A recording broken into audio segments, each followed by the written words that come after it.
नमस्कार विद्यार्थियों, कैसे हैं बेटा आप सभी।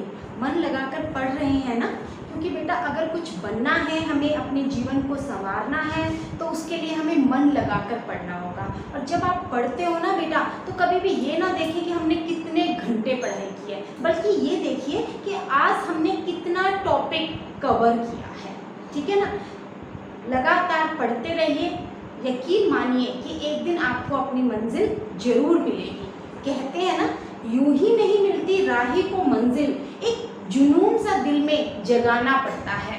पूछा चिड़ियों से कैसे बना आशियाना, बोली भरनी पड़ती है उड़ान, बार बार तिनका तिनका उठाना पड़ता है। तो ठीक है बेटा, तो बस आप भी तिनका तिनका उठाते रहिए, फिर देखिएगा किस तरीके से आप अपनी परीक्षा में बहुत अच्छे अंक लेकर आएंगे। तो आज इसी विचार के साथ हम अपनी कक्षा को शुरू करने जा रहे हैं बेटा। आज हम कक्षा 12वीं की हिंदी ऐच्छिक की पाठ्य पुस्तक अंतरा के काव्य खंड के अंतर्गत प्राचीन कवि तुलसीदास जी का अध्ययन करने जा रहे हैं बेटा। तुलसीदास के भरत राम का प्रेम आपकी पुस्तक में 3 छंद दिए हुए हैं। हम तीनों छंदों की व्याख्या करेंगे और साथ ही साथ उन छंदों में से जो वस्तुनिष्ठ प्रश्न उत्तर आते हैं, जो कि MCQ आते हैं, हम उनको करेंगे।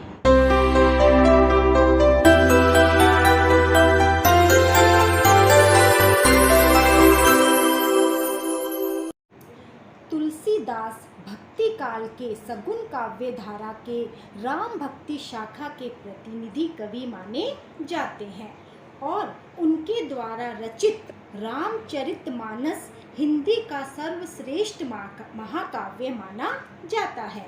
इसकी रचना मुख्यतः दोहा और चौपाई छंद में हुई है और इसकी भाषा अवधी है। और बेटा आज हम जो पढ़ने जा रहे हैं भरत राम का प्रेम, भरत राम का प्रेम रामचरितमानस के अयोध्या कांड से लिया गया है। इन छंदों में भरत आत्मग्लानि से पीड़ित अपने बड़े भाई राम को अयोध्या वापस लौटाने के लिए चित्रकूट में जाकर निवेदन करते हैं। उसका बड़ा ही मार्मिक वर्णन किया गया है। तो चलिए शुरू करते हैं भरत राम का प्रेम। सबसे पहले हम इसकी व्याख्या को समझेंगे और बेटा फिर इसके बाद इस छंद से संबंधित हमारे जो MCQ क्वेश्चंस हैं हम उनको भी करेंगे। पुलकी शरीर सभा भय ठाड़े, नीरज नयन नेह जल बाड़े। अब चित्रकूट में आयोजित सभा में गुरुजनों से आज्ञा पाकर शरीर से पुलकित होकर भरत राम से अपना प्रयोजन बताने हेतु खड़े होते हैं, तो उनके कमल के समान सुंदर नेत्रों से स्नेह का जल बह उठता है, बह निकलता है। तो देखिए बेटा, नीरज नैन, यहाँ पर अनुप्रास अलंकार भी है और नीरज रूपी नैन, यहाँ पर रूपक अलंकार भी है। तो भरत अपनी बात को कहने के लिए सभा में खड़े होते हैं। कहब मोर मुनि नाथ निबाहा, एही ते अधिक कहो मैं काहा। मोर का मतलब होता है मेरे और निबाहा का मतलब होता है निभाना और काहा का मतलब होता है बेटा क्या कहूँ। भरत भावुक होकर कहते हैं कि मुझे जो कहना था उसे मुनिनाथ ने कह दिया, इससे अधिक मैं और क्या कह सकता हूँ। मैं जानू निज नाथ सुभाऊ, अपराधी हूँ पर कोह न काऊ। निज माने अपना, नाथ का मतलब होता है बेटा स्वामी और सुभाव का मतलब होता है स्वभाव और कोह का मतलब होता है क्रोध। तो भरत कहते हैं मैं अपने स्वामी राम के स्वभाव से भली भांति परिचित हूँ। वे तो अपराधी पर भी कभी क्रोध नहीं करते हैं। मुँह पर कृपा स्नेह बिसेकी, खेलत खुनिशना कबहू देखी। और मुझ पर उनकी विशेष कृपा और स्नेह है, यहाँ तक कि खेल में भी मैंने अपने प्रति कभी अप्रसन्नता नहीं देखी। शिशुपन ते परि हरेयु न संगु, कबहू न कीन मोर मन भंगु। शिशुपन का मतलब होता है बेटा बालपन। तो भरत जी कहते हैं कि बचपन से ही मैंने उनका साथ नहीं छोड़ा और उन्होंने भी कभी मेरे मन को ठेस नहीं पहुँचाई। मैं प्रभु कृपा रीति जिय जोही, हारेहु खेल जितावही मोही। मैं प्रभु श्री राम की कृपा की रीति को अपने हृदय से भली भांति जानता हूँ।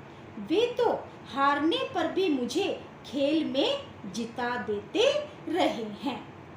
नीचे ये दोहा दिया हुआ बेटा, महु स्नेह सकोच बस सन्मुख कहीं न बैन, दर्शन तृप्त न आजू लगी प्रेम प्यासे नैन। भरत भावुक होकर कहते हैं, मैंने संकोचवश कभी उनके सामने मुंह नहीं खोला। प्रभु के राम के प्यासे मेरे नेत्र उनके दर्शन से आज तक तृप्त नहीं हुए हैं, अर्थात आज भी हमेशा मैं उनके दर्शन को पाना चाहता हूँ।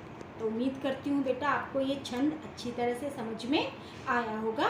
तो पहला प्रश्न, उपयुक्त काव्यांश कहाँ से लिया गया है? रामचरितमानस से, अयोध्या कांड से, रामचरितमानस के अयोध्या कांड से या फिर गीतावली से? सही जवाब है रामचरितमानस के अयोध्या कांड से। दूसरा प्रश्न, प्रस्तुत काव्यांश की भाषा कौन सी है? ब्रिज, अवधी, मैथिली, उपरोक्त में से कोई नहीं। सही जवाब है उपयुक्त काव्यांश की भाषा अवधी है। तीसरा प्रश्न, उपयुक्त काव्यांश के रचयिता कौन है? तुलसीदास, कबीरदास, सूरदास या फिर केशवदास? तो सही जवाब है तुलसीदास।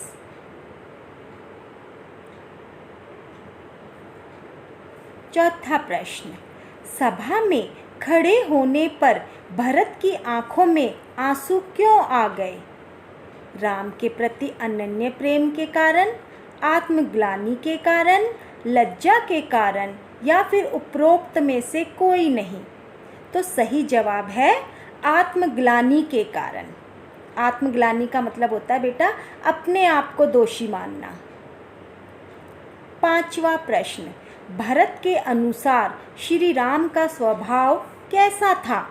अपराधी को दंड देने वाला, अपराधी को क्षमा करने वाला, अपराधी को त्यागने वाला या फिर इनमें से कोई नहीं?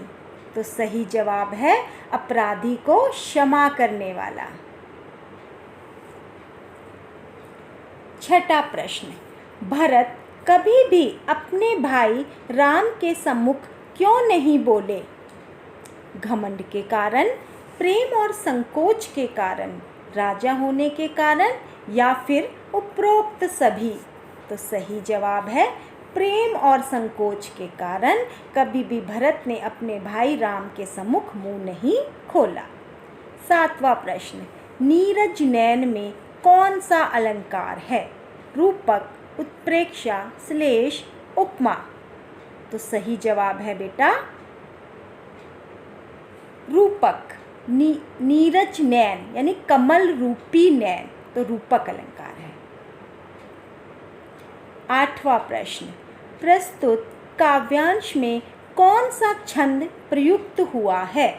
सवैया, कवित, चौपाई दोहा या फिर उपरोक्त में से कोई नहीं?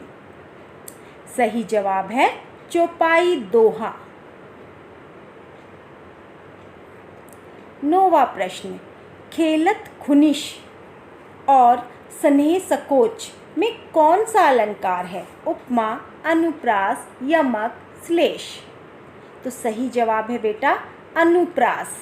खेलत खुनिस में ख वर्ण की आवृत्ति हुई है बार बार और स्नेह सकोच में स की, तो अनुप्रास अलंकार है। 10वां प्रश्न है, भरत के नेत्र किस चीज़ के प्यासे हैं? माता के दर्शन के, प्रेम के, मित्रों के या फिर इनमें से कोई नहीं? तो सही जवाब है प्रेम के। धन्यवाद।